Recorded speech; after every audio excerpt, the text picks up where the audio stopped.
not quite. We have this report. Absolutely.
Excuse me, everyone, if we could just call the meeting to order.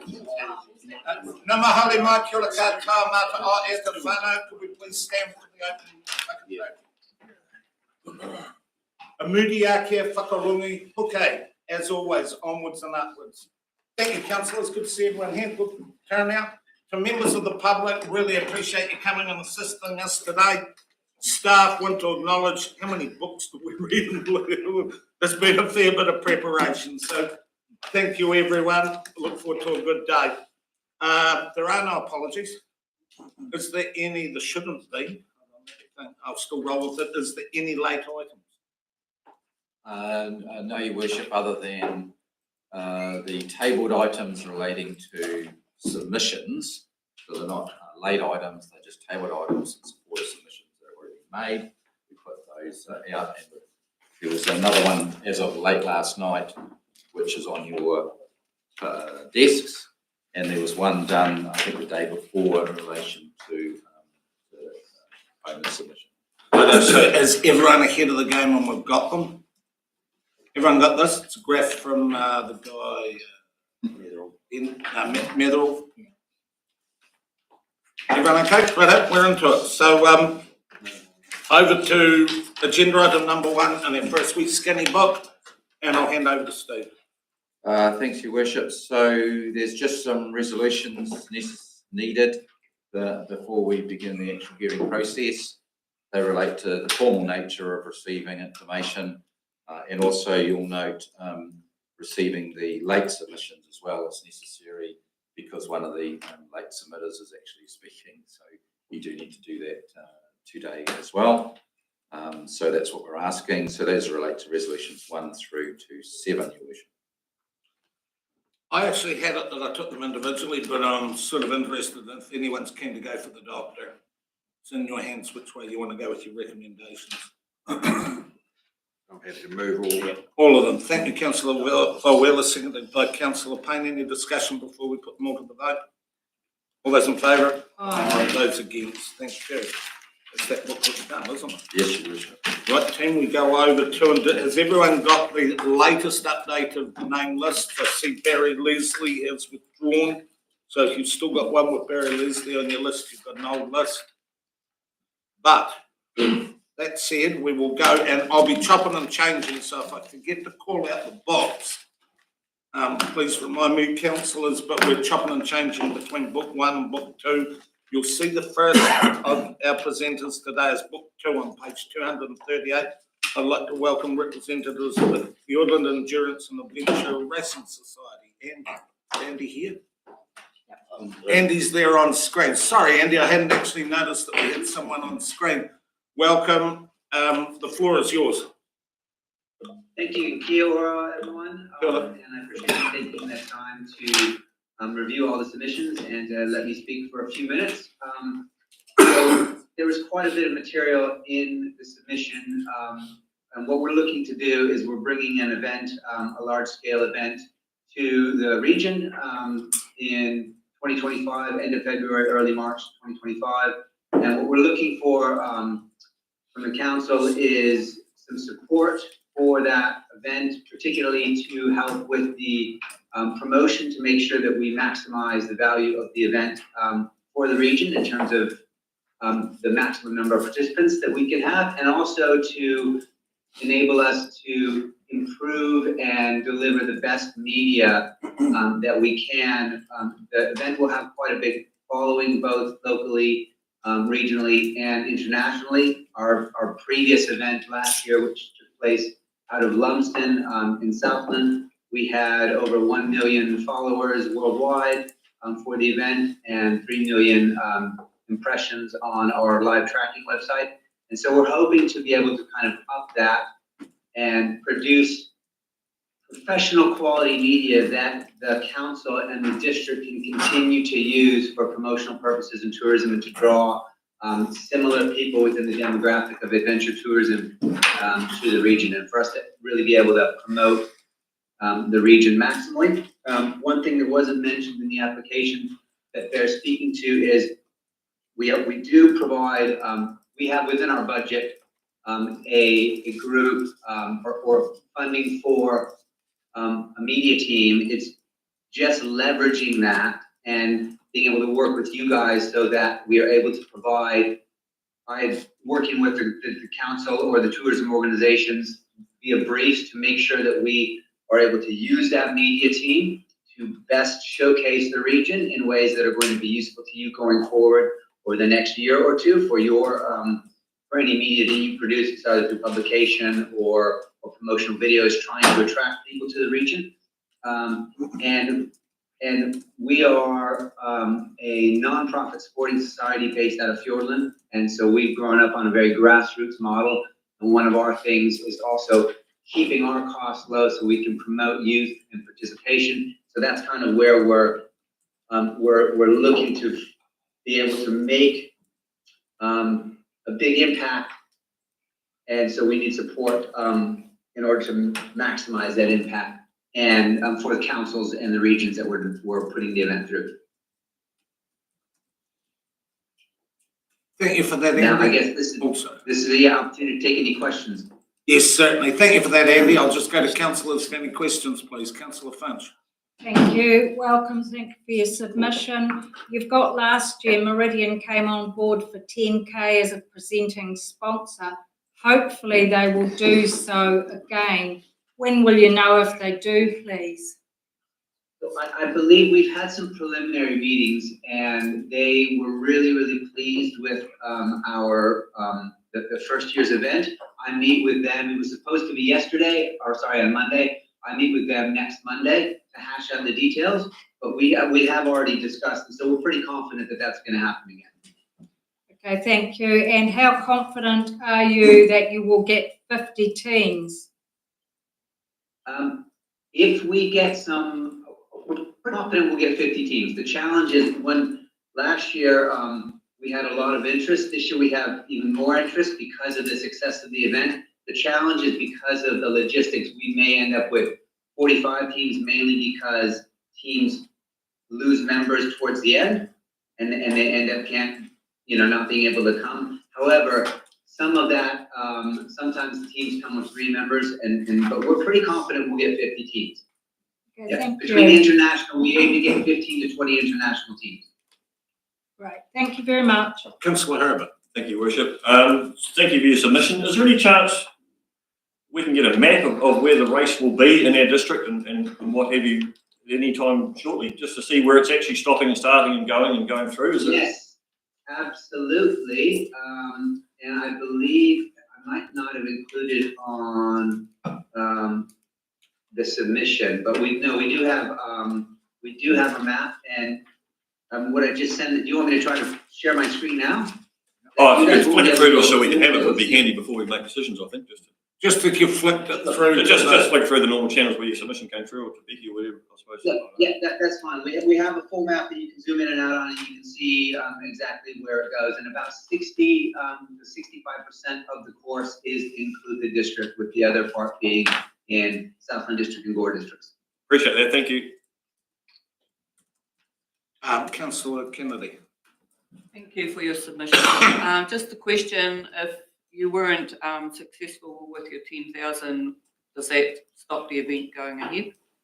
No, that does not stop the event. So as I mentioned, we're a grassroots organization, so we will be able to pull off the event with a focus on the participants and the logistics of the course without any support. The main idea with the support is to leverage that into making sure we maximize the participation, so get all members through pre-event promotions, and also to provide a better media team and better footage that can then be used for tourism and things like that. Okay, thank you. Councillor Finch. Sorry, I forgot to ask, have you put a submission into Southland District Council? So we have put a submission, we are working with Gore District Council, yeah. And I'm meeting with Southland District Council in a similar vein on tomorrow with their team over there. So what we've done is we haven't put a submission in with them formally yet because they don't have the same process as you guys do in terms of the annual plan. And they have pushed us to the RTO, the Regional Tourism Organization, and we have put a submission in with the Regional Tour Organization to see if we can get some regional events funding. The challenge with that is it's very, very specific in terms of it's only for pre-event marketing, which would be useful for a small amount of funding for us to push things out on social media channels to try to get participation. But it's less useful because it has a much narrower scope as to what it can be used for. But we've also talked to Gore, and we're looking to get some logistical support from Gore in terms of creating some host venue and some fanfare around the arrival of athletes into the region and things like that. Thank you very much. Councillor Von Wheeler. Thanks, Andy. Just a question, whereabouts are the start-finish points for the event? So the start point and the finish point are in Gore, and so that's why we've approached Gore. What we consider as the high, mainly Gore, because Gore has, it's close enough to the Clutha region, which is where we're focusing the event, and it's got the capability for accommodation. We didn't want to go as far as Invercargill. We're preferring not to bus participants to the start-finish line. So we have a circular course. The highlights of the region are in the Clutha region down near Papatoy, and please keep this under wraps. Like, we don't release the course details. We'll send you the maps, but this stuff doesn't get released to racers or media until much closer to the race, other than very general details. That's really important because of the nature of the adventure racing. And so we focus really on the Blue Mountains above Tapanui. And also, the Clutha region in Papatoy is a showcase. And that's an amazing region down there in the Catlins, and then all the way up between those two. So that's the bulk of the course. They move very quickly from the Gore region into the Clutha region and then spend the bulk of the course there. Thank you. And in fact, we paddle on the Clutha River. That's the course design, so should be pretty good. Any further questions, team? If not, Andy, look, that's quite an exciting concept, and thank you for considering Clutha. Really appreciate your time this morning. Thank you. And thank you. We'll send through a map. Thank you. Have a good day. Okay, number 2 presenter. Welcome, Lisa. Lisa's presenting from Book 1, Team Book 1, page 11. Lisa's presenting on behalf of the Kaka Point Community Group. Ken, are you also? By all means, if I'm missing anyone, just come on up. And welcome, team.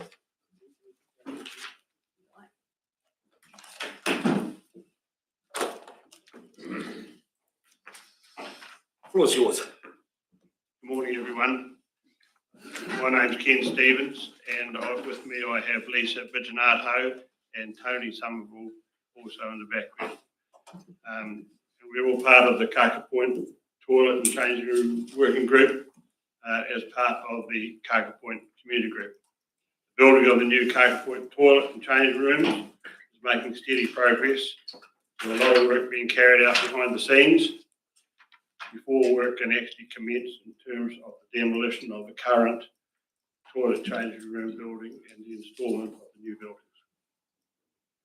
As part of the bigger picture, our group believes additional parking is required given the amount of traffic that passes through Kaka Point during the seasonal and non-seasonal periods, as not only is Kaka Point one of the first townships when heading south to the Catlins, it's also part of much development currently underway in terms of pending new life-saving club and new Esplanade toilet, bringing with it much activity, playground, and bringing with it much activity and visitors to our township. We also need to consider parking required for the food caravan, coffee van, and to get to the Point Cafe pub restaurant, and all of which need to accommodate parking, hence why turning the garden adjacent to the toilet changing rooms into a car park is required. To note, the request is additional to the new toilet changing room project and would not be part of the 440,000 as it has already been allocated for. We believe the car park space relates to or is an extension of the existing Our Place community plan project, and which was toilets. Thus, an additional budget would be required for council to complete this work. Thank you for your time, and we're happy to take any questions. Thank you, Ken. And Lisa, questions, team? Councillor Finch. Thank you. Welcome. Thank you for your submission. Would you be happy with a gravel car park? Yeah. Yeah. Who's removing the plants? You said they're going to be removed very soon. And is it going to be levelled out if it's community taking the plants out? On 1:30 on Sunday, my son arrived with a bobcat, and at 2:15, you couldn't play bowls there. So those photos are no longer relevant. It's flat as that floor.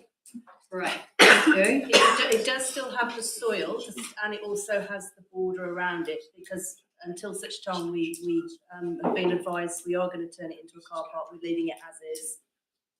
Right, so have you gone for, apart from coming here for funding, have you gone round the community to sort out? No, because we believe, because it's a council asset and the reserve there, we're thinking it lies with council, hence the request. There's already 2.5 car parks there now, Yes. and where the garden was is equivalent of the same area, so we think at least 5 good car parks here for camper vans, anything like that. Okay, thank you very much. Councillor Phelps, followed by Payne. Thanks for coming along. Just inquiring, do you have any idea of costs yet? Have you had any indication on costs? No, we've I've been emailing Mike Goldsmith, and he was going to go away, and I emailed him a wee while ago to get costings and so forth. But no, we're not aware of costs. No. Sorry. Councillor Payne. Thank you, Your Worship. Welcome, Ken and Lisa. Look, Brian and I attended the NZ service the other day, actually, and we took the opportunity to go and have a look. And we went down there. We all know that Kaka Point's a very popular spot. It's getting quite congested. My question to you is that enough car parking space? Because we looked on the other side of the room there as well, and maybe the bigger picture stuff going forward, it may be a thought. Have you gone down that road and explored that opportunity? Or? So again, so if I just say that no, because we're dealing with the toilets, changing rooms, that was our focus in terms of that area. But certainly, it needs to be looked at a bigger picture in terms of other car parking. It is difficult, isn't it? You Yeah, go down to the car definitely. park stop. South of the toilet, south of the existing toilet, Yeah. it's a really suitable area for parking, and being so free to drain, foundation required. And look, I mean, we get coaches that come through as well, and then they pull up and use the toilets, etc. And also when we have events at the Life Saving Club, it's all parked along there as well. And as I say, with the foods, the food restaurants and so forth, there's always cars everywhere. But yes, certainly it's becoming congested. Just a question from our CEO. Thank you, Your Worship. Yes, just following on from that, if council determined for the long-term benefit of everybody that we need to put more car parks in, and there is sufficient space either side of the existing car park and garden, and if we determined that, would you be pushing to still demolish the garden that's there? It's gone. Well, we've taken the plants out, but the actual soil and the area is still there. Yeah, so this was done on Sunday, is what Ken alluded to. It's already, so you. We take the plants out, so it's ready just to turn back into. Any further questions, Tony? As Councillor Payne said, we went down and had a look on Sunday and wanted to tie the south to the cabbage tree, because they had this idea of why don't we keep the trees and extend it down, but we won't worry about that. You go for it, team. Good effort, good enthusiasm. So thank you, appreciate it. Thank you.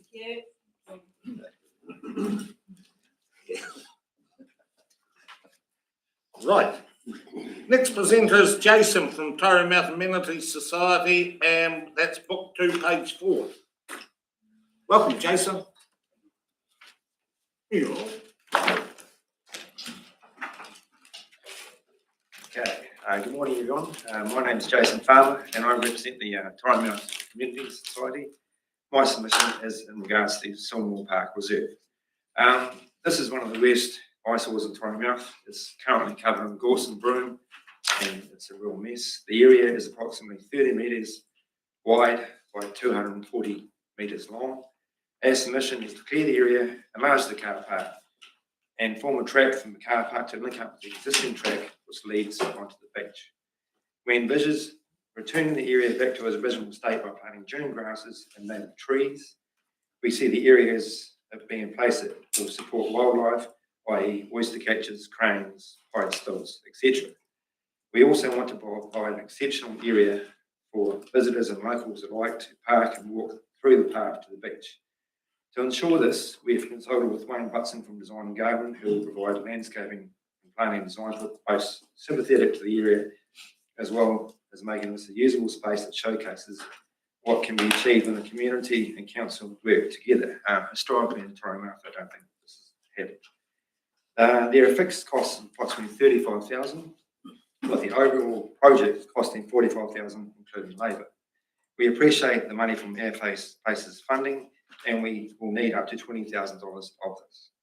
We would prefer not to use all this as this is partially a maintenance issue and should be paid for by existing rates. We would like up to $10,000 from the council as well, and including a scheduled weed control program, which is extremely important. For the first 3 years after planting, their area will need to be weed sprayed up to 3 times per year. The plants will have plant protectors around them to help stop herbicide getting onto the plants. And after 2 to 3 years, when the plants are established, we will remove the plant protection and the grasses will be big enough to suppress weeds. I believe then that we will only need to spot spray annually, so the cost will be quite reasonable. We have identified other options for funding by way of council community grants, but we need a fair decision from the council on how much money will be provided by them and a definite maintenance schedule following the planning, as this is extremely important to the success of the project. Thanks for your time, and I'll take questions. Thank you, Jason. Questions, Tony? Councillor Kennedy. Thank you for coming along today, Jason. Just looking at your map, is that dockland?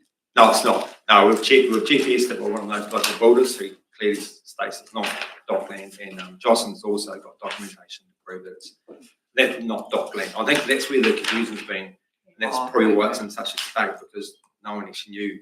It is actually definitely council land.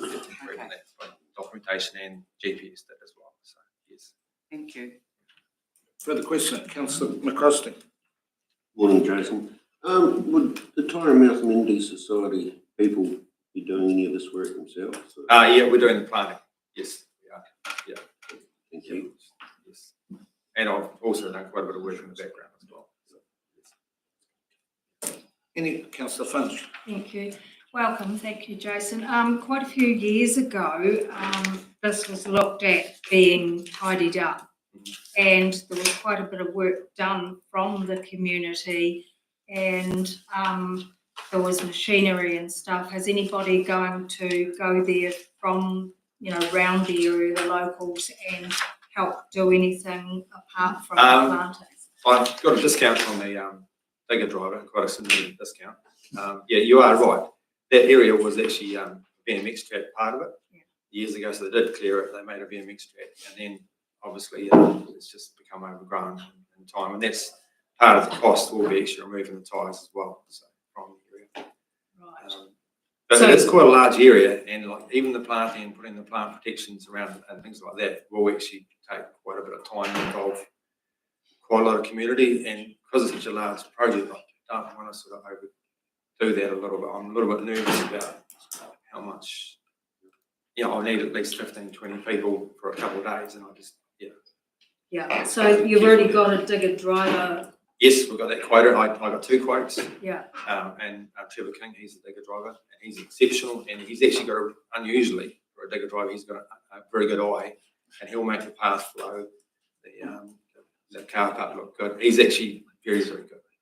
And Dave Gavigan, he's the builder for the columns. Yes. So quite better. I wasn't allowed to get a quote from Simon Garden and go. I had to do the submission first before we worked out how many plants and stuff. Because we haven't got any of those quotes. No, well, I wasn't. The consultant, we were going to work out the number of plants and then get a price on the plants and the plant protection. But I was told to do the submission first before I did that. So. Right. Can we have a copy of those, please? Of the quotes? Yes, definitely. Yeah, that would be great. Thank you. So can I ask Council a question then?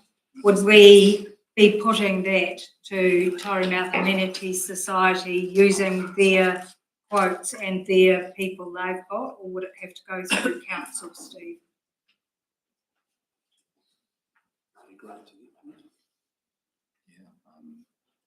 Through your worship, not sure it's something that we would investigate as part of the decision report as we go. There's a few things that we need to be looking into. Jules had a question as well. We just need to check with Mike Goldsmith on Yes. around what actually it all means in terms of what's being asked. What actually are we up for, what we're not. It's just one of those complicated little things because there's community money in there as well. There's the community input. But it's fine. That's why we have to work out actually what you're being asked for. Yeah, thank you. Councillor Herbert. Thank you, Your Worship. Thank you, Jason, for coming along. Thank you. Can I just clarify, please? You talked in there about using part of the Our Place funding to do this work. Yes. So are you asking us to allocate some of the funding towards this, or are you asking for an additional 10,000 on top of that? Most importantly, what I'm asking is additional 10,000 because I don't. But we need to paint the pool and stuff, and I feel like this is actually a maintenance issue as much as anything. And the Our Place funding, yeah, sure, it's good to use it, some of it for this, but I do also think that the council should contribute something as well. So it's additional 10,000. It is additional, and also the real success of this thing, and it's very important, is the actual maintenance after the plant's going. Because if there's no maintenance plan, and it has to be really importantly done after the plants go in, it's just a waste of time because then the weeds grow. There's incredible weed bank there now. Like the gorse has been there for 30 years. So if you disturb the soil, it's going on. It's going to try and obviously. You've got 30 years worth of gorse seed there too, haven't you? Yeah. You've got it. It doesn't go away. No, it doesn't go away. Right. So that's you've got good experience with that. I'm hoping to plant it thick enough that it'll suppress the weeds by covering the ground. Thank you. Any further questions, Councillor Volwell? Yeah, just, thanks, Jason. Just further regarding the maintenance. Yeah. You envisage council taking over the maintenance or? Yes, I do. Because people come and go in the community, and I just want really good structures in place for this going forward long term. Because it does, and that's why I think the council should do that. I think after 3 years, when we remove the plant surrounds and everything, I don't see it as being a large maintenance. When you look at Norman Jones, there's not a lot of maintenance involved in them, and that's pretty much what we're doing, was replacing gorse and broom back to the way it used to be. So I don't think it'll be a massive. The first 3 years are the very important ones. And that's what's going to take a little bit of money, and then obviously annually spot spraying after that. Yeah. Thank you. Questions, Dan? Can I ask? Yeah, sure, George. Thank you, through you, Your Worship. Just in terms of that maintenance in the first 3 years, is there anyone locally in the community that we might be able to engage to do that? Just to, because it's quite good if there's a bit of ownership in that. Yeah, no, I'm happy to consult with that. Yeah, I would be happy to work with Stacey or whoever on that and talk to someone locally. Yes. That'd be great because we need to try and, for the decision report, get an estimate of those costs as well, so the council's got the full cost of the project. That'd be great. Thank you. Brilliant. All done, Tim? Jason, thanks for the enthusiasm. No, thank you. Thanks for getting up and actually doing it. We appreciate it. Yeah. And thank you also for coming to the system. Okay, thanks very much. Thank you. Have a good day. Okay, next one is book 1, page 53, is Ron Kelly. Welcome, Ron. Ron there. Yes, yes. Ron, did you have a phone? Oh, sorry, as you were. Just before Ron starts, the media's asked us, is it okay if they can take a photo? If anyone has a problem with getting a photo taken, please put your hand up or identify yourself so Richard turns his camera in another direction. Everyone's sort of sweet with a photo? Go, oh. No. You're okay, Richard? We're just sort of pointing at where, hit the hot spots. Try and get my side profile, would you? Your what angle? Right, and with that, Ron, hit us with it. Welcome. Welcome. Welcome again. I came down here in November and made a submission against for the fault against it.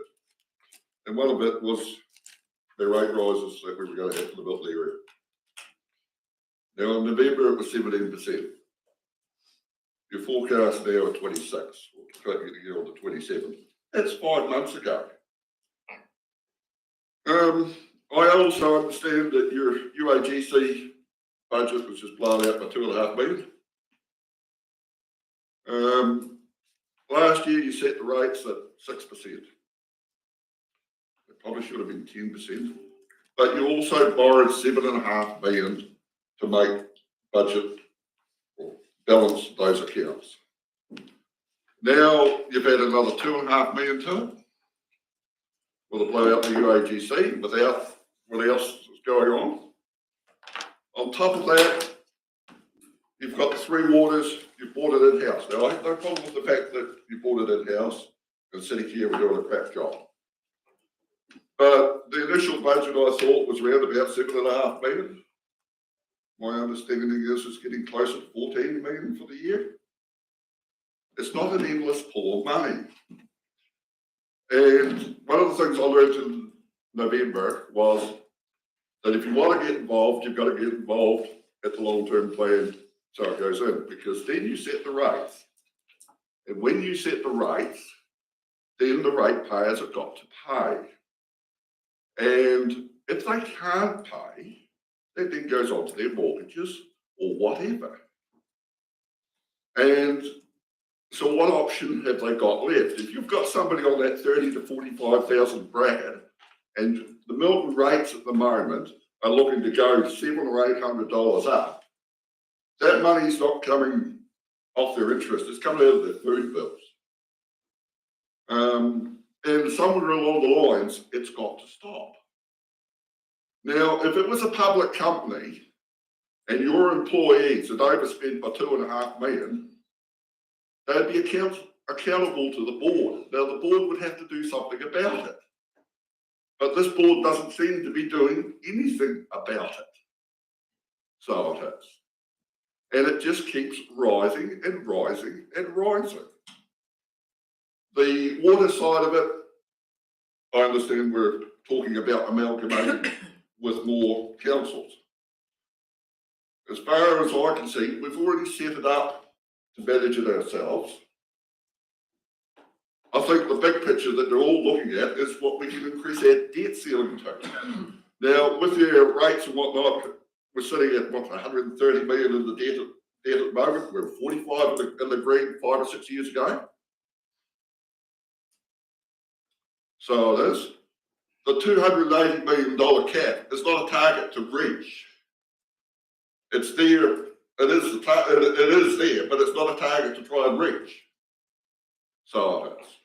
That is intergenerational debt that you're going to put on the rest of us for the foreseeable future.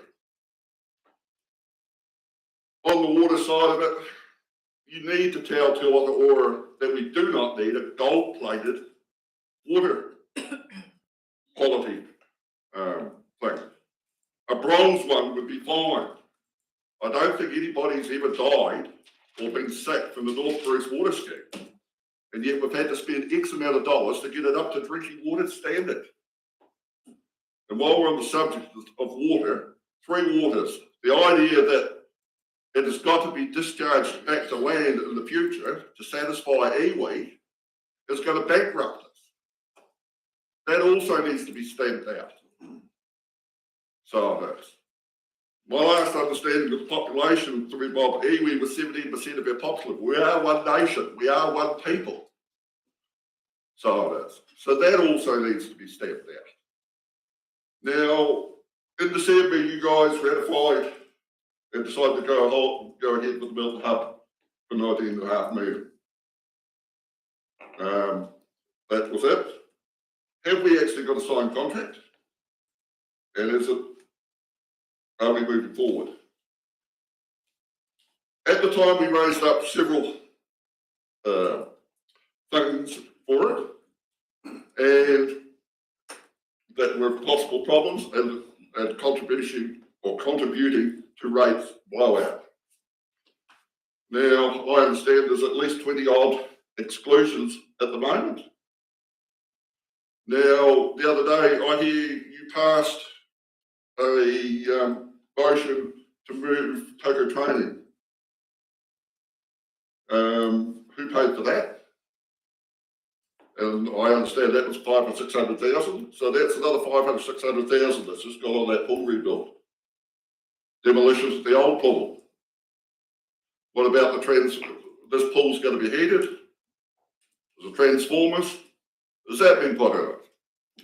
Why isn't this in this plan? Why has it been extended into the 10-year plan? Is that so we can drip feed the extra bits in over a period of time? You've agreed to the 19.5 for a start off, but there'll be this. I'll also understand that the committee has asked for a few more items, so the cost is still going up. I congratulate your acting CEO the other day.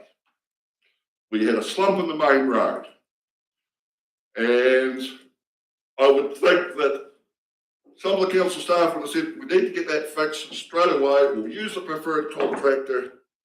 We'll get it done. The acting CEO said, yes, we'll inspect it. We'll fix the cracks until we can fully assess what all the costs are going to be, and then make up our mind. We can tender it out and get a cost-effective thing. Shame you haven't done that with the building pool. I'll leave it at that. Questions, time? Councillor Herman. Thank you for your time today. You talked there about someone needs to tell the government about the water. Do you think that someone might be actually the public? Well, to help us, because we there needs to be a joint effort. The trouble is we're too fragmented. That's the problem. Well, I can't debate with you. I can only ask you the question that I think, and make you think it's actually the public job to actually push back, because 6 councils doesn't make as much noise as 5 million people. Exactly, and we need to fight back. And it's the same with the water to wastewater to land. It's going to bankrupt us. Help us, please. So, because I'm sure that your Mower Flat scheme, you don't need gold-plated water scheme. A bronze one would be quite happy. You'd be quite happy with. I can't debate, but I'd love to. Councillor Payne. Thank you, Your Worship, and welcome, Ron. Look, a simple question. Are you aware that the status quo with the local water done well there's no option? The status quo is not an option. We can't stay where we are. And this is the problem. It's been mandated. Yes. And this is the problem. It's going to cost us. Yeah. But I thought Dunedin City Councils are looking at 3 options. We've got 3 as well. Yes. But, and also, I mean, yeah. No, I'll leave it at that because I'm going to start the debate. That's the thing, kid. We do need the debate. Yeah. And we need to bring the community and whatnot to it. Yeah. So I mean, really, the other part of the question was what Councillor Herbert said. Do you think we haven't been in front of government arguing this point? We need to do stronger. No, thank you. Okay, so I will challenge that, Ron, in the simple fact that can you give me a council in the South Island that's challenged harder or done more than the Clutha district? I'm not saying it's not, but you look at the Dunedin City Council, they're looking at all 3 options. We're looking at 3 options. Everyone looks at 3 options. I mean the fight that we've taken for 6 years to the government. Unfortunately, Brian, the 3 waters model that was provided was probably a good thing, except for one thing. The areas were dictated with where the iwi were. No, look, I have to. Because Nelson Tasman was out of the South Island. We can't get into that. But what I will say is, in 2 months' time, Clutha District Council would have $41 million in the bank, no debt, and no litigious or financial encumbrance on 3 waters. That's what we marched in the streets and gave away. But a couple of things I do want, just because there's quite a bit of confusion. You said the high water mark for us a few years ago on our investment account was 41 million. To the best, help me here, Jill, Steve, 32. I would have given was the high tide mark, and we still have that investment there today. We haven't spent that investment. We still have. Can you give me a figure, Jules? NECO account 27, 28. So we still have the NECO account. Yes, we have the debt, and we've been totally transparent on where that debt comes from. When you have 27 water or sewage plants, a new regulator, and a ridiculous situation like every council in New Zealand was sprung out. But probably we need to have a cup of coffee one day and sit down, because truly I'm as impassioned as you, and I'm sure everyone around this table is, to fight for a better deal. Yes. It's not working. But that said, we'll move on because we can't get into discussion. Councillor Finch. Thank you, Ron. Are you aware if we don't do what has been mandated, then as a council, we will be fined. Yes, I'm aware of that. And we need to have a water plan in action by August September. September this year. And discharge to land is no longer an ultimatum, am I right in saying that? Yes, It's an option, yes, it's an no option. longer the ultimatum, but that aside, there's so many, we have a cup of coffee one day, give me a yell. Well, thank you, guys. Thank you, Ron, Thank you. thanks, Rob. Rightio, next one up is book 2, page 162. Page 162, Rachel. Hello, Rachel, welcome. So Rachel's from the Lawrence Chinese Camp Charitable Trust. Page 162. Welcome. Floor is yours. Thank you very much. So, as I said, there's two of us speaking today. So, my name is Rachel Gemmell. I'm the Vice Chair of the Lawrence Chinese Charitable Trust. I am originally born in Balclutha but live in Dunedin. I'm associated with the camp because of my Chinese family that actually came from the camp in the 1860s. So I'm one of thousands of people who would call themselves camp descendants. So I'll get you to introduce yourself, Richard. Sure. Your Worship, councillors, my name's Richard Walter. I'm an archaeologist, a teacher at the University of Otago. I'm a trustee of the Lawrence Chinese Camp Charitable Trust, and I've been working with the trustees of the camp for 20 years now. And I think just in 1 minute, I'm going to give you all a basic history lesson about the camp in case some of you don't know about it. 1861, huge gold rush in Dunedin, in Otago, and Lawrence was the centre of that gold rush with Gabriel's Gully, brought the Otago province rapidly became the wealthiest province in the country. 2 years later, gold revenue started to decline. By 1865. The province, Otago, Dunedin City, was on the point of bankruptcy, and there was desperation to get more people into the mines, and they looked to the Victorian goldfields. And the province of Otago brought Chinese miners into Lawrence. These were the very first Chinese residents in New Zealand, and they brought them into Lawrence to work the gold fields. By 1867, the Lawrence community had donated a gift of land outside the city of Lawrence, outside the township of Lawrence, for the Chinese, and they built a small town there. It really was a town. It had a main road, it had shops, it had businesses, butcheries, bars, all sorts of things that I won't talk about here. But it was a very, very successful commercial venture. And this was the very first Chinese settlement in New Zealand. These were the first Chinese New Zealanders. So it's really the birthplace of the New Zealand Chinese community. Now today, there's just a bare paddock there with 2 buildings remaining. Three buildings remaining. 2, the Chinese Empire Hotel, which you've all seen as you drive along the Lawrence Beaumont Highway. We've got the stables there, and a few years ago, with help from the council, we moved the old Joss house back onto the site. So that's the history of the camp, and our ambition is to make that now a major visitor centre celebrating the New Zealand Chinese heritage, and I think Rachel will speak to that development a little bit here.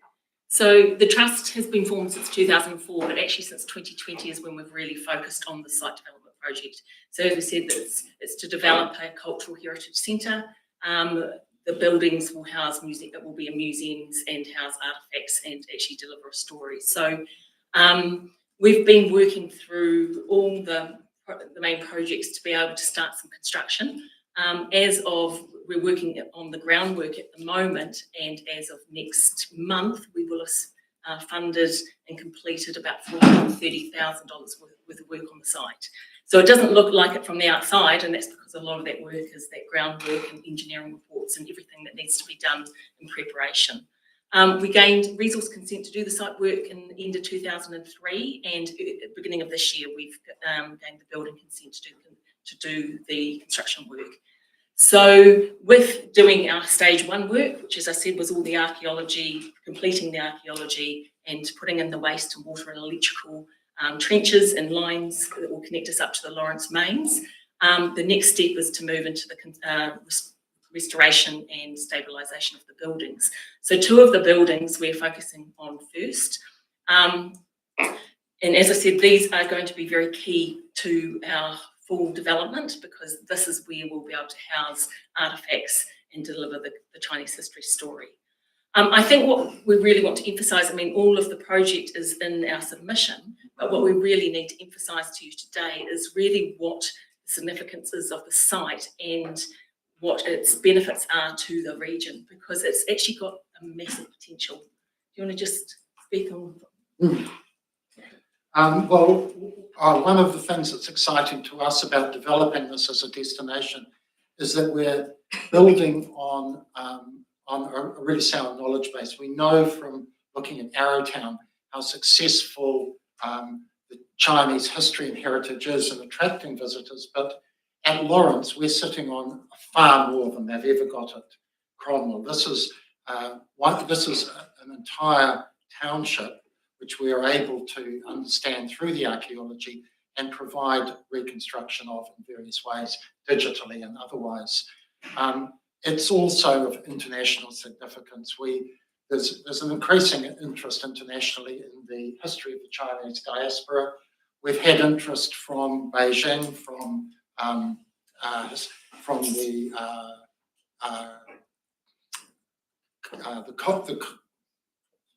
Cultural Academy in Beijing, and they've visited us here. We know that the New Zealand Chinese community, we've had great interest from all over New Zealand with the New Zealand Chinese community. And in my field, in archaeology, this is one of the only archaeological sites in the world that contains a full record of this first phase of the Great Western Diaspora of the Chinese.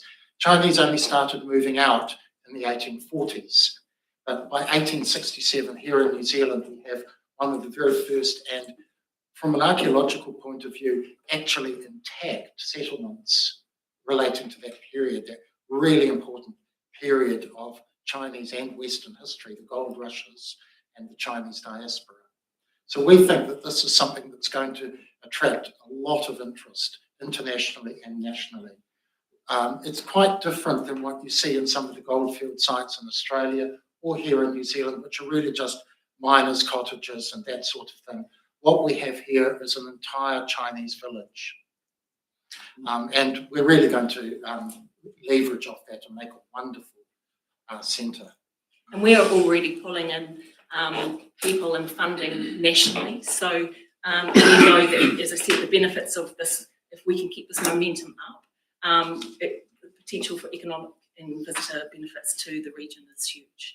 So we really, really believe in this project. And we do, I mean, why are we coming to you now? We're coming because we actually need to keep this funding going. We know that as we get going and we get more confidence, our funders in turn give us more. We do have avenues. We have a lot of avenues, which we've used some of them so far. We've got a big, probably, funding round with the Lotteries, Environment and Heritage coming up, but we have to have partnership funding. So in order for us to complete it, we have to find the rest of that funds. But as I said, as it moves, as we get more and more of it done, more confidence comes and we have more avenues then to look for funding through tourism and MBIE, and there'll be other places that will be able to help us fund the completion of the site. Questions, team? Councillor Finch. Hello, thank you. Welcome, thank you for your submission. So I did have a question about, are you getting funding from offshore or that? Can you give us a rough idea of what you have had from offshore, not in New Zealand, so far, and what you anticipate, and have you been in touch with them to be able to discuss what they might be able to give? So at the moment, our international interest they're not big funders at the moment. So our funding has mostly come from our communities and our local grants. But we have been in conversations with, the consulate has been at the site a number of times. They've given a small donation, but we are talking about them coming in at a later stage. I mean, they just want to see when we're getting going, and once they've got the confidence that it's moving, then we they're talking about what they can give, but we haven't got a number value on that. Right. Yes, of course you can. Can I just add something to that? We, in the past, you might know that one of our members, Dr. Jim Ning, passed away recently. Now, Jim was in touch with a number of groups in South China, but with his death, that's put us on hold for a little while there. But we're hoping to get back to those potential funding organisations. Okay. And roughly, when you're saying about those, do you know anything about what is a possibility at all? I know that's a hard question. Yeah. No, the consulate, when we have been speaking with them, we're not talking about millions of dollars. So no, we don't have a number to give you, but I mean, they're definitely showing support.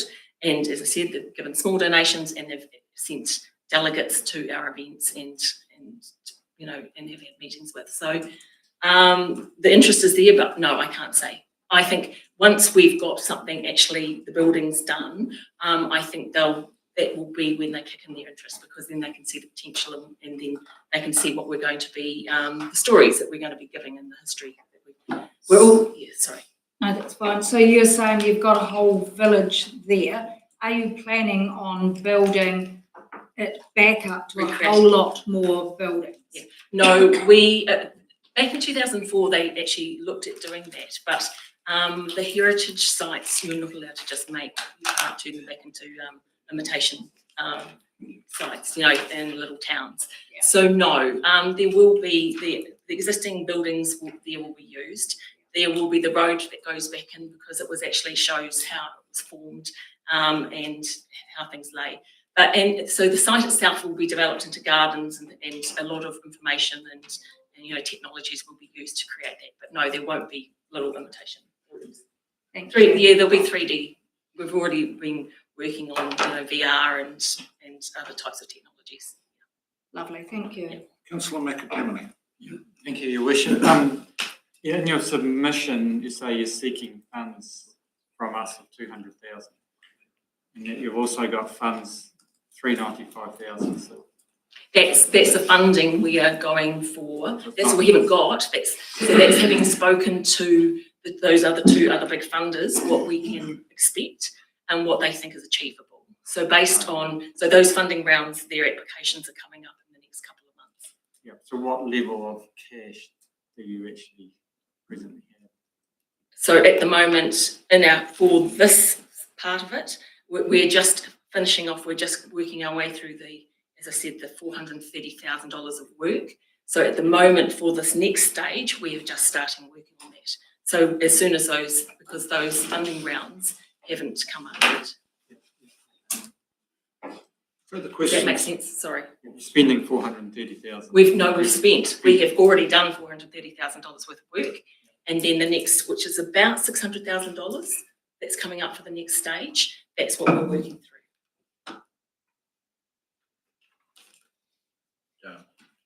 Question, Councillor Martin. Thank you for turning up and giving us this presentation. You've done a lot of homework here and a very in-depth report. And thank you for sharing some of the more treasures from the Lawrence Tuapek Award to the rest of the council. In the worst case scenario, if you didn't achieve the $200,000, what would be the outcome? So we still have our other funders that we were going to, but as I said, they require partnership funding. So they may grant, but they won't give anything until we have actually continued to fundraise. So we're fundraising all the time, and we will just have to keep turning, looking under more stones and finding more places. I mean, we will be looking for more grants. It will mean that instead of starting the construction work at the end of this year, that we will have to push it out until we can find the funding somewhere else. I mean, it's just, we just keep working. And that doesn't stop anyway, because once we have even done the $600,000 to stabilise the buildings, we then have the internal work, but we have then other avenues to look at, because it's a different type of work. Once you're starting to produce museums and things, you've got actually other places that you can start going to and other people you can talk to for that. They're different purposes. Councillor Graham, followed by Finch and Park. Yeah, welcome, folks. Hey, look, as you appreciate, we're probably we've probably read a lot of stuff over the last week. I can't actually find it while I was looking. The connection between you guys and the Chinese garden. Is there a connection there? I feel I've read it somewhere, but I can't find it. Okay. Yeah, so the Chinese garden, so Malcolm Wong, who is the, he's the chair of that trust. He was involved with our trust. He used to be a trustee. And Jim Ning, who actually bought our site and was the chair of the Lawrence Chinese Camp Charitable Trust, he was actually originally the original chair of the Chinese Gardens. Now, the Chinese Gardens in Dunedin has been taken over by the council. So that no longer, although there's still a trust, it is actually operated by the council. So yes, we are affiliated with them. We certainly, they send us things and give us, when we've got events, they'll send us decorations and things like that, but we are not operating together, no. Thank you. Councillor Finch, followed by Payne. Sorry, I forgot to ask, you've got filling air jobs, and you've got that they will employ local people in the camp.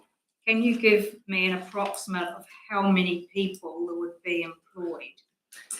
So to start with, when we're doing the work, we are choosing local contractors, but then when the site is developed, that will depend on how big we get. But at a minimum, we're talking about visitors coming every single day. So you're going to need grounds people, you're going to need people who operate, who know the facility, open facility, who actually run the tours and manage it. I mean, it will always have a volunteer aspect to it, I suspect.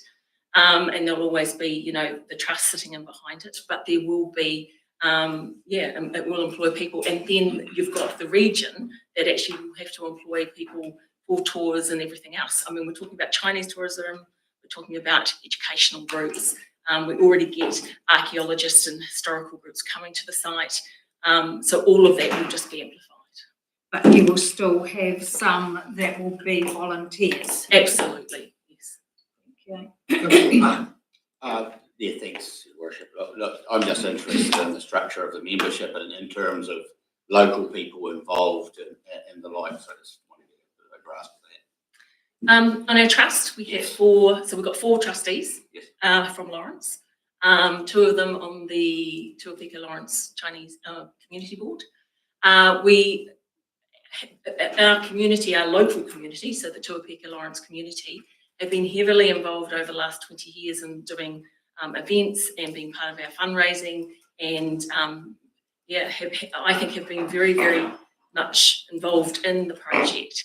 So as I say, as we are doing work, we are choosing also our local contractors. But I believe the community have been part of the driving force of this. I mean, it would not have happened unless, I mean, I know we do not live in Lawrence, but as I said, we have got communities out from outside that are involved as well. But I think our community is what drives, the local community is our foremost and what drives this project. Great idea. No, thank you. Tough one. Can I say, I think over the last 15 years, I don't think I've missed one of the New Year celebrations. It's always neat going up there and paying, if you can, for Chinese New Year. If you get through October's Judder Bar, go to Chinese New Year up there and see, because it is a jewel in our crown, and it's an untapped jewel. And I'm saying this with, I can almost feel Jim on the shoulder, because he's a great guy. And we've had up to 400 people at events, and it's usually, at least, I mean, that was a special event we did for the launch of a Chinese curriculum that they're doing with the schools curriculum that we are included in. So the schools are actually starting to learn about the Lawrence Chinese Camp as well. But yeah, the local people come to those events, and it's definitely. We didn't have an event this year though, because we actually had the ground all under construction, unfortunately, the trenching. Okay, Richard and Rachel, can I thank you not only for coming here and helping us today, but it's been a long haul. As I say, Jim, I do feel Jim here today. It has been a long haul and from such a big team. So well done, and thank you for coming and helping us today. All the best. Thank you for listening. Kia ora. Thank you. Okay, everyone, the next presenter is Tuapeka Aquatic Centre, Book 2, page 117. And I think as Ben makes his way up, you'll be as aghast as I am at the good fortune of the young man in getting his mother's looks. Ben, floor's yours. Thanks for the compliment there, Brian. Yeah, obviously, good morning. Thanks for having me. My name's Ben Martin, so you don't have to shift your mindset locality-wise too far, because I'm also hailing from the Lawrence Tuapeka region. I'm here to represent the Tuapeka Aquatic Centre, and it's 3 annual plan submissions as a committee member. As I believe you've all read our 3 submissions, so I'll just try and flow through that, give a bit of quick context and a brief overview as to why we've submitted them. Tuapeka Aquatic Centre is based in the township of Lawrence. It is a community-owned and operated facility. It boasts a very large 5-lane lap pool. It has a toddler's pool as well as a gymnasium that's equipped, quite a large gymnasium, equipped with fitness and weightlifting equipment. In the last few months, a qualified physiotherapist has actually started operating out of our building as well. So there's a fair bit going on within the walls of the Aquatic Centre. Next year, the facility is 10 years old. It's pretty modern, and it's something that we're pretty proud of. Last couple of years, unfortunately, we've encountered some major unplanned costs. The day-to-day running of the facility skyrocketed. Chemicals, power, insurance, wages. Now that it's aging, we have maintenance and breakages, and the real elephant in the room is the heating of the swimming pool. Our volunteer committee have fundraised tirelessly in the last 12 months to try and keep our heads above water, and cannot commend enough, to be fair. In a very short period of time, the last 12 months anyway, we've pulled off battery drives, catering at local events, which have contributed handsomely, but something, the majors have been the cattle fattening scam within the committee, and a very large speed share event that we held in the summer was a huge earner and really helped us sort of keep our heads, above water a wee bit. We're currently in the process of organising a midwinter shindig in Lawrence, which will be very popular, we hope, and be well supported. As well as fundraising, we also apply for numerous grants to help with upkeep and improvements, but unfortunately, these 2 things combined with using memberships is currently not enough to keep us financially in a position where we can operate comfortably. This year, we submitted 3 annual plan submissions, as you'll be well aware. First is for the wages of our paid employees. The facility is run by a committee of volunteers. Hundreds of man and woman hours are given to admin, fundraising, and the running of this facility annually. Unfortunately, as we all work full time, numerous other commitments on other committees and things within our community, as well as our own families, we cannot do everything. Due to the labour-intensive nature of the running of the Aquatic Centre, we are required to employ 2 staff. They do an amazing job for this facility, and we have to remunerate them accordingly and look after them the best we can in terms of training and bits and pieces, as that's one of our major priorities. They are one of the major cogs in the wheel. We can't operate without them. The second's for our own independent heating system. This has been a major issue, and I will elaborate a bit further. Up until this summer, the swimming pool and the school have had a gentleman's handshake agreement at the school via their cold boiler heats our swimming pool facilities. And for that, in exchange, the school students use the swimming pool as part of their curriculum throughout the summer. That has worked seamlessly for the last 9 years. Unfortunately, all good things come to an end. This October, after a very prolonged and drawn-out plan for the Ministry of Education to upgrade the school's boiler, was announced to take place at very short notice, which just happened to be prior to our opening of our swimming season. A lot of sleep was lost. We were faced with a few outcomes. The worst possible was not being able to open our swimming pool for all the summer. Understandably, it's created a lot of angst within the Tuapeka community. As a committee, we decided this would be detrimental and wasn't an option. We didn't stop until we had a solution, a temporary solution anyway.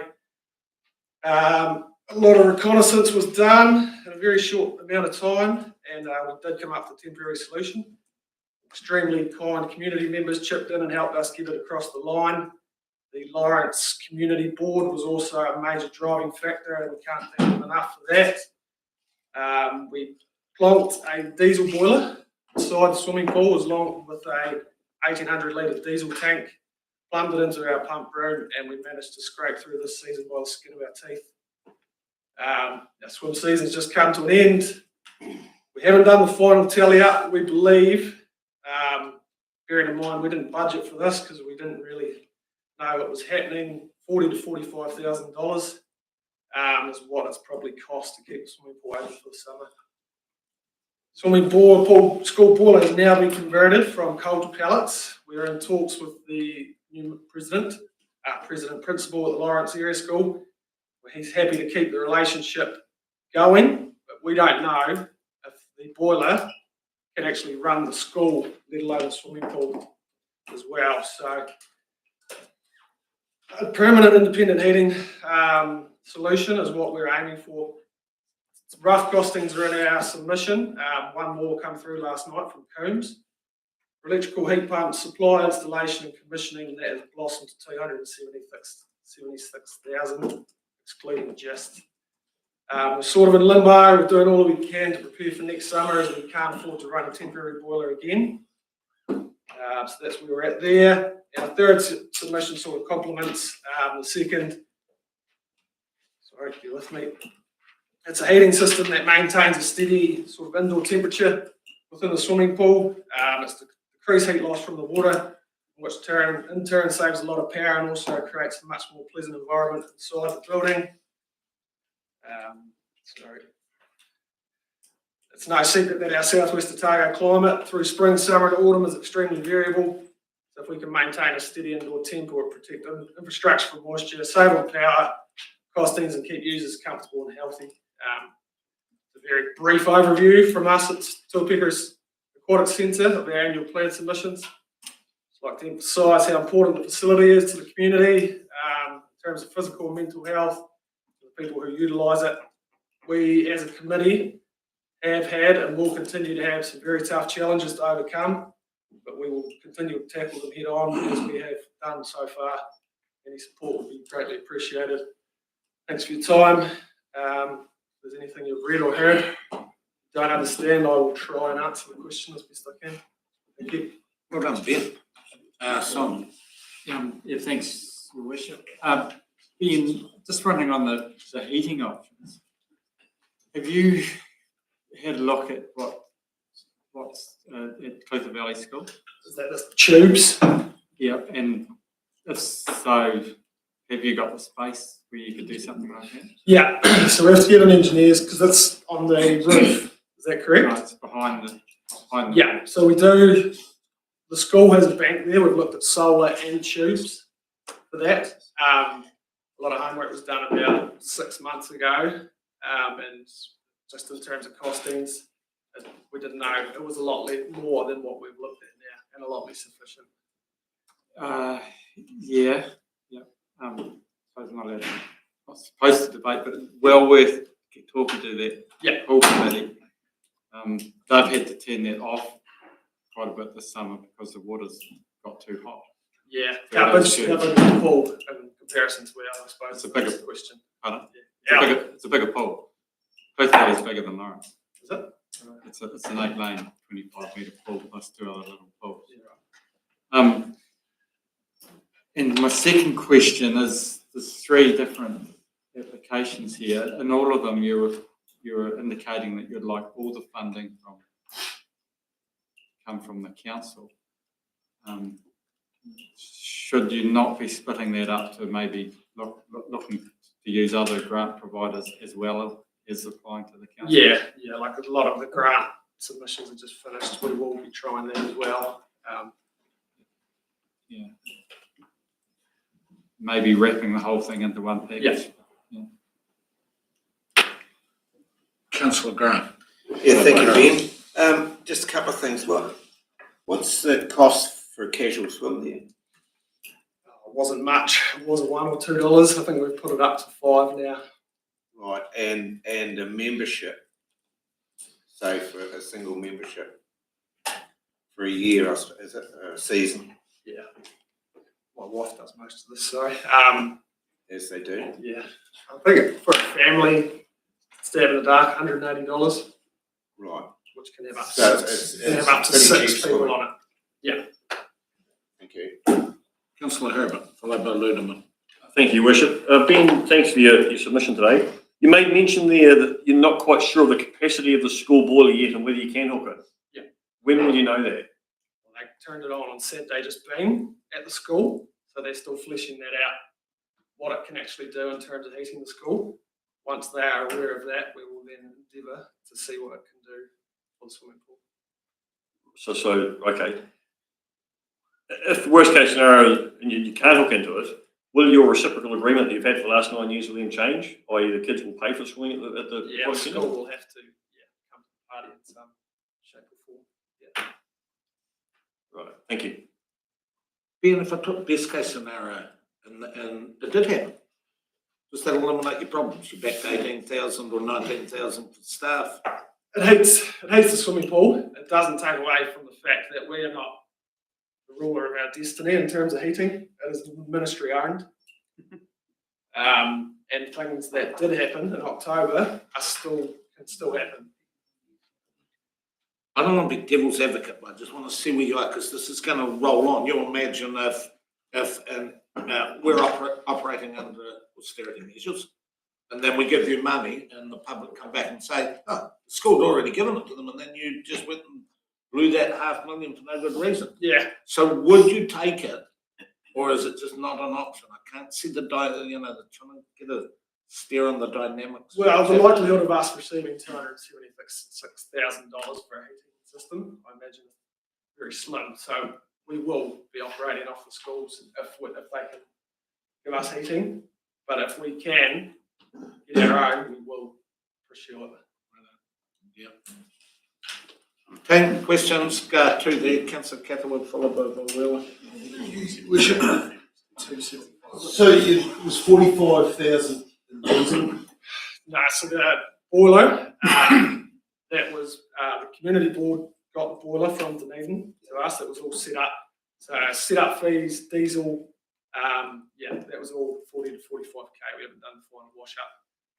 We believe it was probably using $3,000 diesel in a 12-day period, especially on those colder mornings. Even with the covers on, there's a lot of energy lost, and it had to work really hard to keep the temperature up.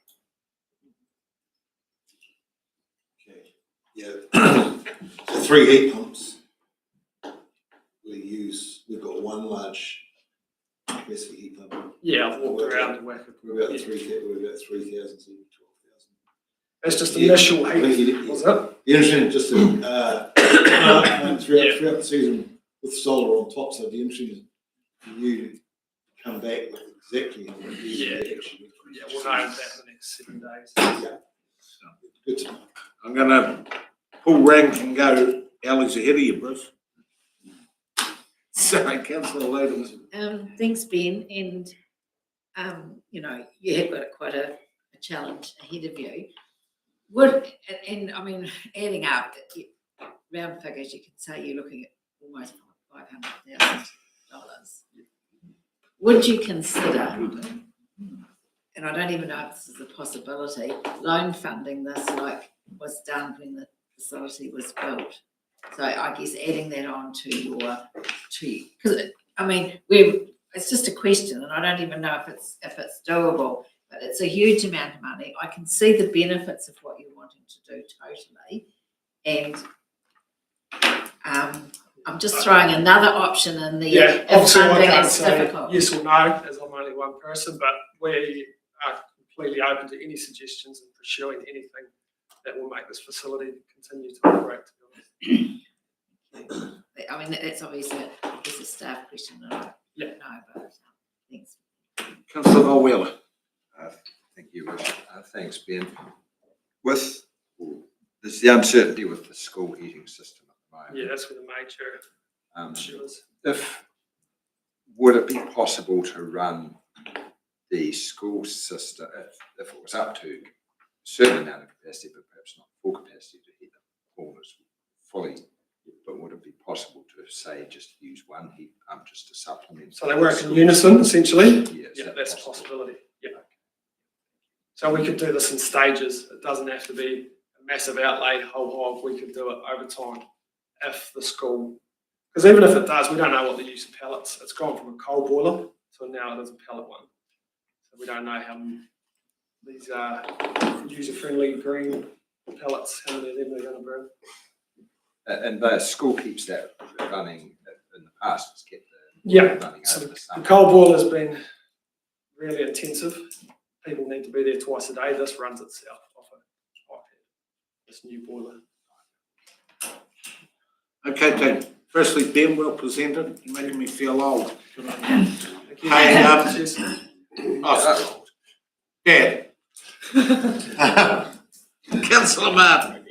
Thank you. I had closed it, but No, you didn't. You weren't looking. Thank you, Benjamin, for presenting the community's woes.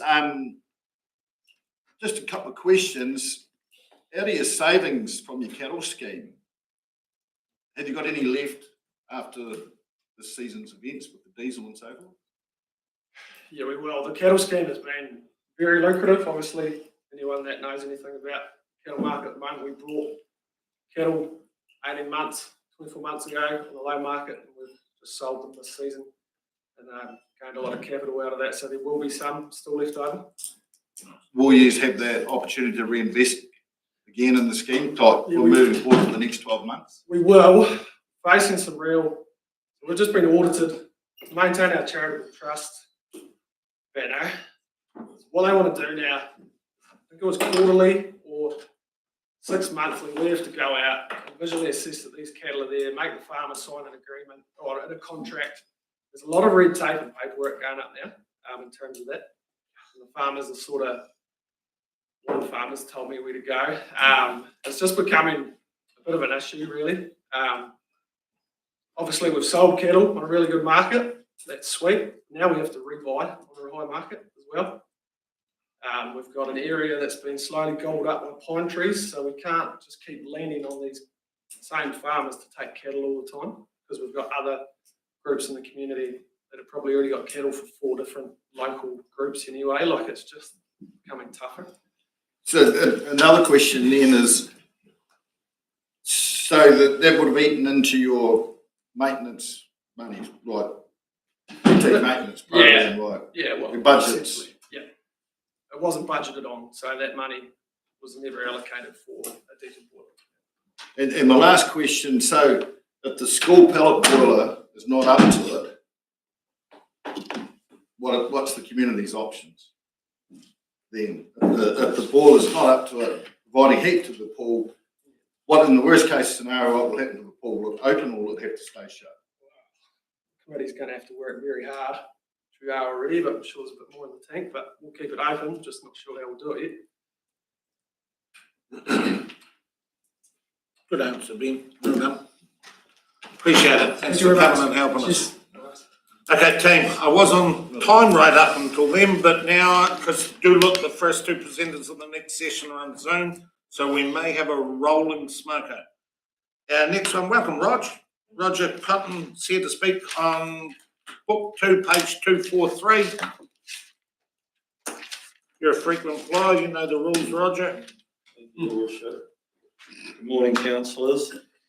I suppose I don't need much of an introduction, but it's the hat I'm wearing today, and that is the trustee of the Waipori Goldfields Charitable Trust.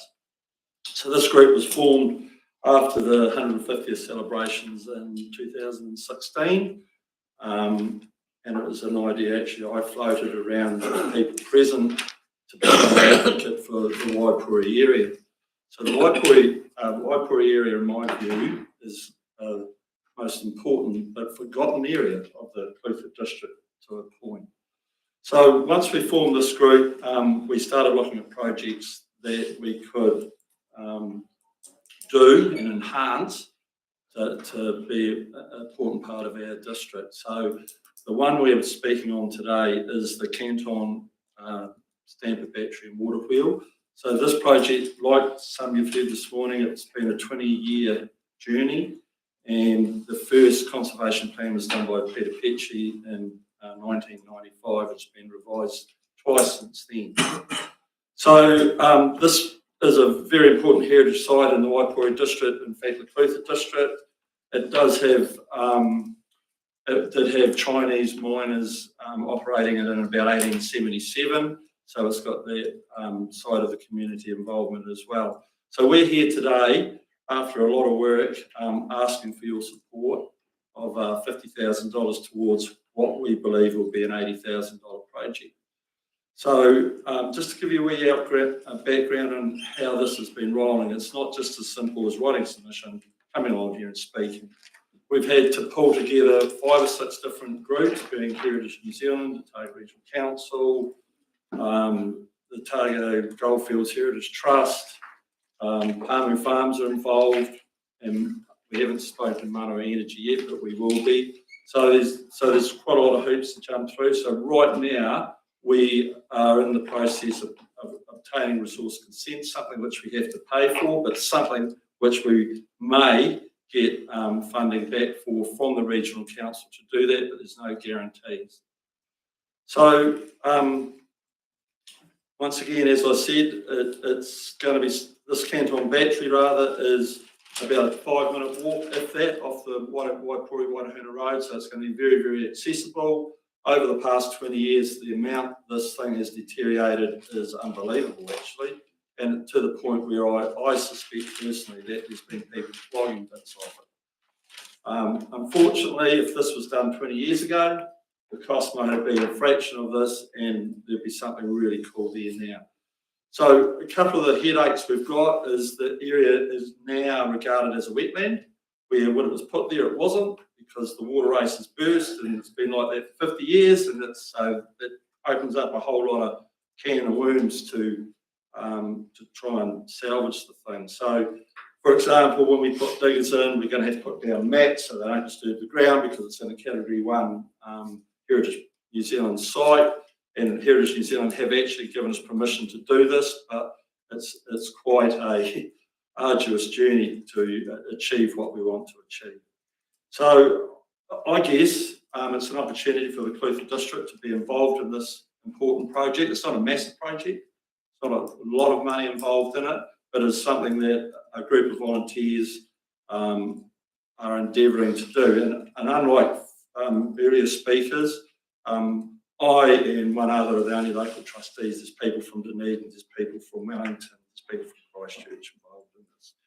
So the good thing about that is people outside the district that are willing to front up for our district to remember these artefacts, I suppose, and help get them back to a position where they're going to draw tourism and bring people to the district.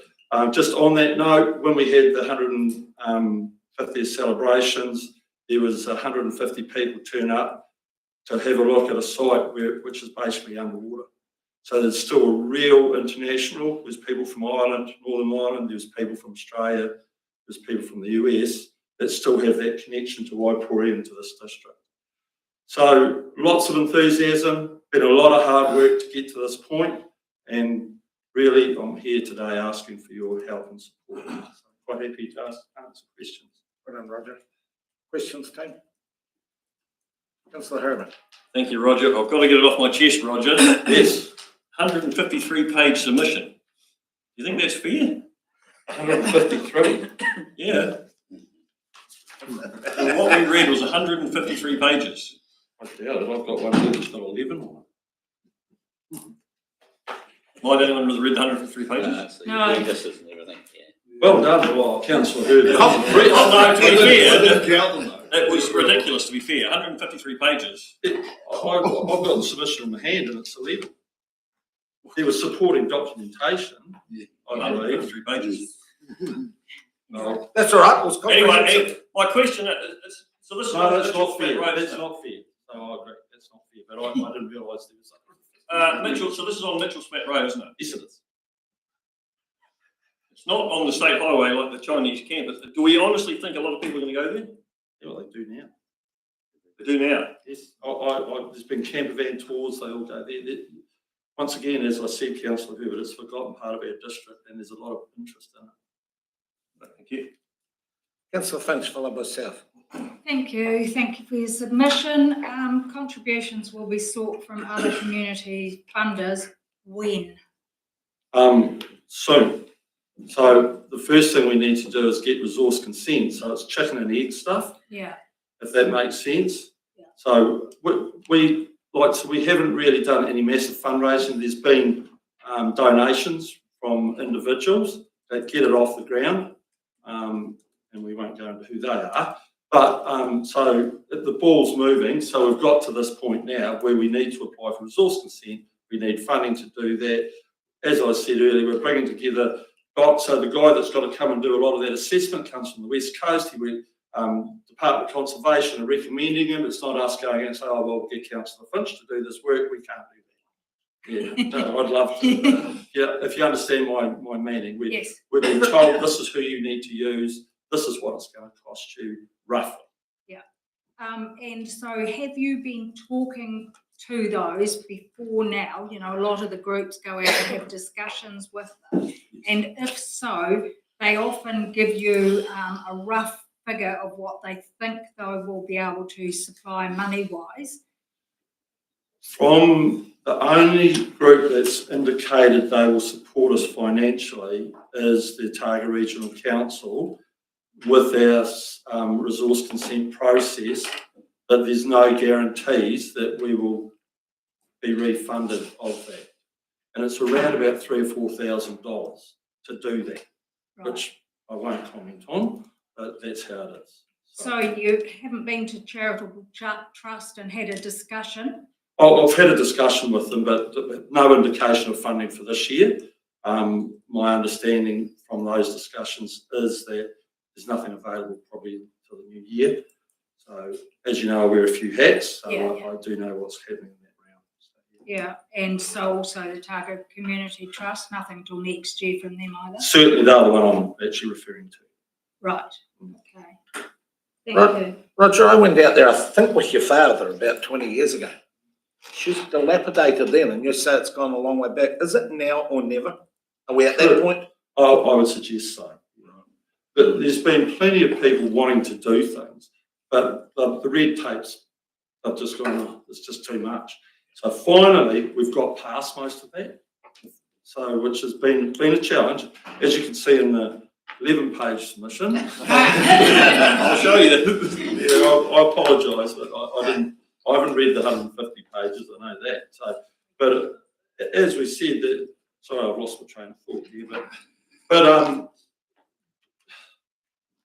I guess that these people, there were volunteers wanting to do it. The red tape was a big issue, and they gave up because there's people out there in our communities everywhere that want to get a spade and a shovel. Let's get on with this and get it done. But then they'll get it. You can't do that without doing this. And as the previous speaker said, there's red tape, and people just give up and go away. So now we've got enthusiastic people from outside the district. Some. I'm the only real local one, or one other, I should say, and we're trying to get this done. So the Waipori district hasn't got a lot in it. There's the cemetery, which is looked after by council. There's probably the Stamford battery. Probably the other project we've got is there's a grave, which is at the head of the Lake Mahinarangi, where the first miner was killed. His name is John McNamara, and we're going to do some sort of memorial film. So not big money, but something we can achieve. So really, this is probably the flagship project for that district. Councillor Martin.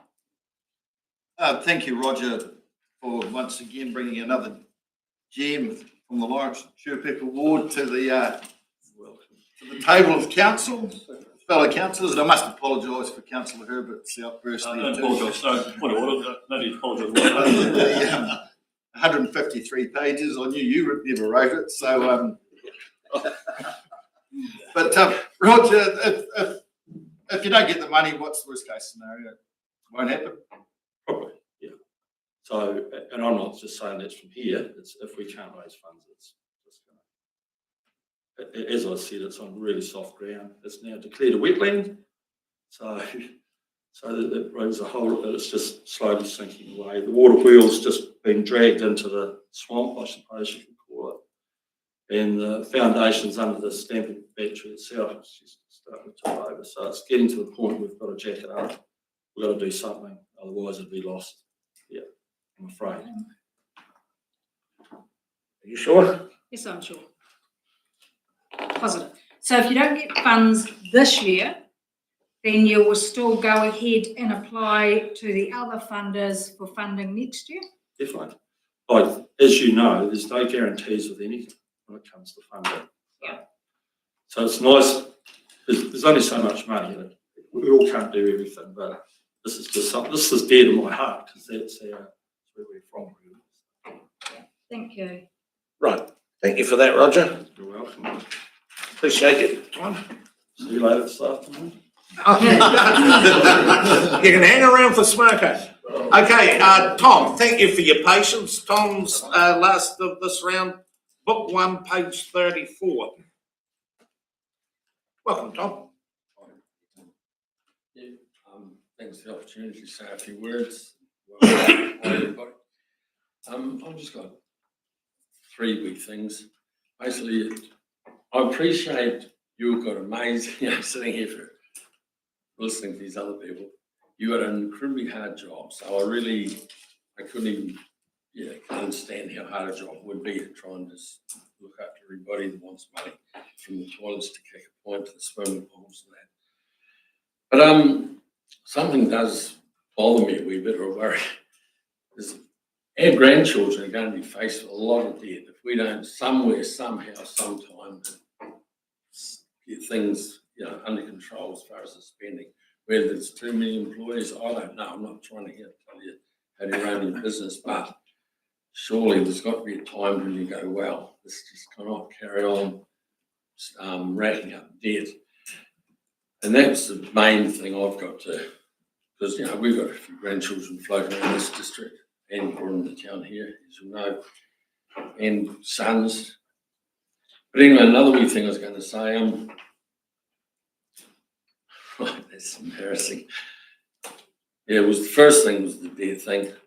The second thing was, there's some quite embarrassing stuff. The last thing, I was just going to make a comment as I was walking away. We lived between Kaka Point and Waka for 30 odd years on a farm with a heap of boys, and we're down in Kinnerah Bay every other weekend, truly, and down at Cora Creek, because the farm's only 5 minutes away from there. And in all those years, we've never seen anybody really cutting loose and doing burnouts. May have seen one or two, but I just hope that the be able to take kids and launch a boat off that beach will never stop because you've had 2 or 3 clowns, and that's basically what it amounts to. You've had some pretty irresponsible people in the last few months to see write-ups in the paper, and I hope that doesn't change. Man, I wish I'd wrote a list down. I had 3 things, and the first is the debt. The second one was this. The new Port of Milton, really, honestly, if that's public money or ratepayers' money being spent, it should be a signed contract, dated, signed, so the council knows exactly what they're getting for the money. Not like other projects that have gone on and it's just rolled on and rolled on. Because this council can't, or the district can't afford just to have a swimming pool built at Milton and then all of a sudden find it wasn't really 19.5 million, it was 26 million or something like that. And inflation, buildings, so I really encourage you people to make sure that there's a signed, documented contract that's going to be, not just so it can roll on. That was the 3 things I had to say. So I'm not a very good public. And I do appreciate you've got to stay there for questioning. Well, I go to swimming in the Waka pool a lot. I don't know how, I say it honestly, I do not know how they can keep heating that pool too, and the cost of it would be hugely less than by the sounds of what they've got in Lawrence. So it's a real hard one for everybody. I don't know what to say about that. Anyway, I'll leave don't go away, Tommy. You got questions. Oh, Questions, team. Yeah. Councillor Grant. Yeah, thank you, Tommy. I didn't want you to get away without answering a question or even contemplating one. Do you not think that some of the debt we have has been given to us by our grandparents and parents? Oh, well, I don't know. I can honestly say I don't know. It just seems in the last few years, what I understand, the debt has just taken off, and the bit of debt is one thing, if you know what I mean. And we're all, but be able to know that, well, the interest on that alone, I understand the deal is around figures. I don't really know at a ballpark figure. It must be a concern for you guys here too.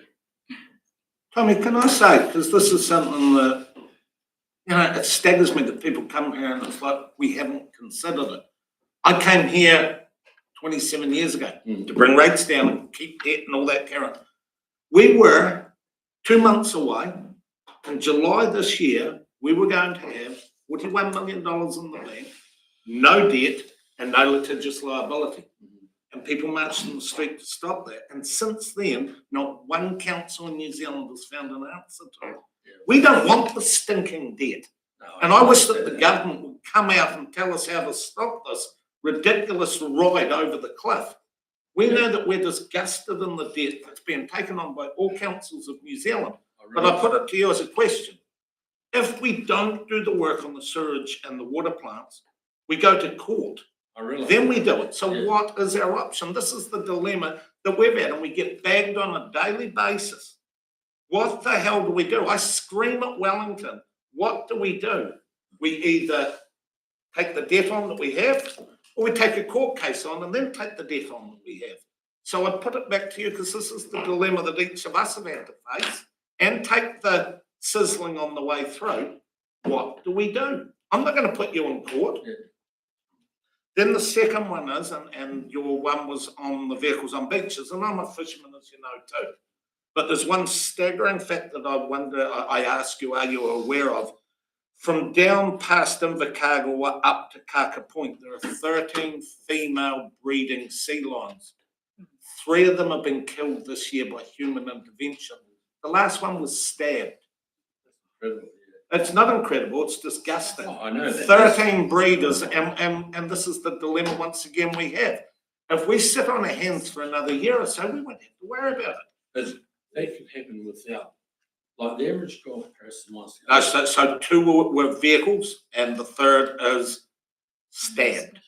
Nice and intimate. You work that one out. So that's our dilemma, and I shouldn't be in a debate. Paul, you raised the poll. You do realise that we have gone through exhaustive consultation with the community. That it was tight. I'll give it a 60-40. But the community said they wanted it. They knew the debt. They knew the rates. They knew the everything. But also, and Steve, if you could help me here, because it's been brought up a couple of times. Before we go ahead with the swimming pool, the tender comes back to us, and we have that green lighting of the tender. They had to be the sequence. That's correct, isn't it? It's correct, yeah. So we had to, we knew it was tight. The community does it. We now go out and we do it. If they come back in and the tender's not right, back we come for another beat up from the community. But we're doing everything in sequence as we legally have to. And I think it's a lot of the confusion, especially on Facebook. But I hope that helps you to see where you are. Yeah, I was sorry, Bishop.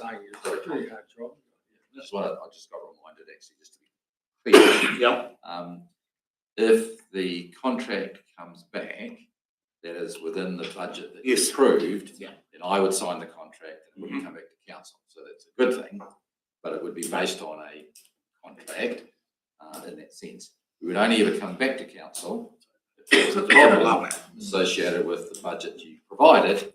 And I can assure council and the public that we're doing everything possible to ensure that we don't have to come back to council to relitigate this issue, so that our objective is to ensure we have a contract that's within the budget. But it is frustrating, this urban legend that somehow we're just going to go out and build a pool and see what the cost is at the end of it. That's inconceivable.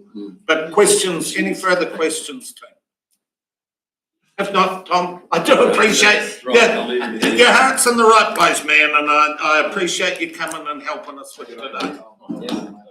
Thank you. We've got team 6 minutes.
Meeting back to order. Becky, you couldn't shut that back door, could you? Thank you. Kia ora, everyone. Sorry about the short smoko. I'll try and actually run it like a chair should this time, maybe. So our next presenter, or our first presenter for the first session, is West Otago Health Trust online. William. Yeah, good morning. Where's William? Welcome, William. My apologies. Welcome, William. The floor is yours. Oh, thank you. Just checking you can hear me okay. Yep, perfect. Perfect. Oh, that's all right. Yeah, thank you for the opportunity to speak to the submission today. Look, obviously, going from our submission, we've spent the money already, and we're just coming back to you guys to hopefully recoup the cash flow that has left our bank account, so we can continue with the good work that we're doing in our community. With the help of Cliff District Council, we purchased an adjoining 1 hectare last year, and had some associated costs with the subdivision and upgrading road entrances and things like that, to the tune of nearly 38,000 GST exclusive. So we had an indication from the council that when we undertook that purchase option, that the legal and associated costs would be part of the support that we'd receive from you guys by way of extending the community loan that we had. So yeah, we're just coming back to you now in the hope that you will be able to follow through with that. Look, we've currently got a steering committee which is researching the likely options that we're going to undertake with that 1 hectare. Probably it'll look like development for housing. Maybe we're thinking somewhere between 15 to 20 sections with a mix of perhaps right to occupy and rental options to meet the social and financial goals of the West Otago Health Group. Yeah, so that's really all I've got to say on the matter. Yeah, happy to take questions. Thank you for that, William. Questions, councillors? Pretty straightforward. Once we give a commitment, possibly. Are there no questions, team? Councillor Wheeler. Just thanks, William. Just a question. If you're looking at subdividing it, would you be selling off the land or the sections, or would you be doing the perhaps like the high housing package and building housing on it for selling it, or just renting? No, the intention. Yeah, sorry. The intention would be to retain full ownership of the land. When I talk about the right to occupy options, that's essentially the incoming residents would purchase the improvements, as in the house package, for the time that they're living in that dwelling, and then once they are deceased or whatever happens to them, then yeah, similar to the commercial models that are out there, the trust would buy back that dwelling and then sell it to the next set of residents. So that's one option. Obviously, we're looking at rental options as well, which would be full ownership of the West Otago Health Group. So members of the community that couldn't afford to participate in the rent to buy option would be able to pay a weekly rental. So yeah, does that sort of answer your question? Yep, no, that gives me a good idea. Yep. Thanks very much. Okay. Any further questions? If not, pretty straightforward. Thank you, William. Thank you for your presentation. And once again, just as a reminder, I suppose, to us of where we are at with it. It's always been a project that the West Otago people are immensely proud of, and so they should be. So thank you for your ongoing commitment. Appreciate your time this morning. Yeah, no problem. You're welcome. Thank you, thank you, everybody. Thank you. Okay, team, next presenter is Andrew Metherer, which is book 1, page 30. Andrew's also online, I think. Welcome, Andrew. The floor is yours. Thank you. Thank you. Good morning. Look, I am a family member of a farming family up in Helene. I'm quite actively involved with our dairy farm up there. It's about 440 hectares. And we take quite a large number of units from the Balmoral to Water scheme, and that will get changed over to the Greenfield scheme shortly, is my understanding. Last year, we didn't participate in the long-term plan. I probably missed some of the information around the extent of increase in the water rates at the time. I think when we look at some of these plans, it has a typical dairy farm scenario and the rates impact, and it obviously doesn't include the water rate. So last August, I was a little bit forward when we received invoices for the coming year. It was up from approximately $47,000 for our farm up to $91,000 for that previous year, and that was a 93% annual rates increase. And this coming year, and I guess just as a comment on that, over that year we haven't had any change in service, obviously with the Balmoral 2 scheme, and with households on the farm have still been subject to boil water notice. Over this next year, that's increasing a further $24,000 is probably the way I've calculated it. And so that's another 27% annual rates increase. So compared to this time last year, that's about 144% increase in our rates. And we're getting up to some pretty significant dollar value, which we then have to try and absorb into our business because our business isn't able to pass those costs on to anyone else. And the margins in farming are up and down depending on the cyclical nature, but this is obviously a long-term proposition that we're going to have to take on these high rates. We feel that it's unsustainable, and we will be looking at alternative options to source water. We've got some on-farm water source, and if we can achieve that and retain the, I guess the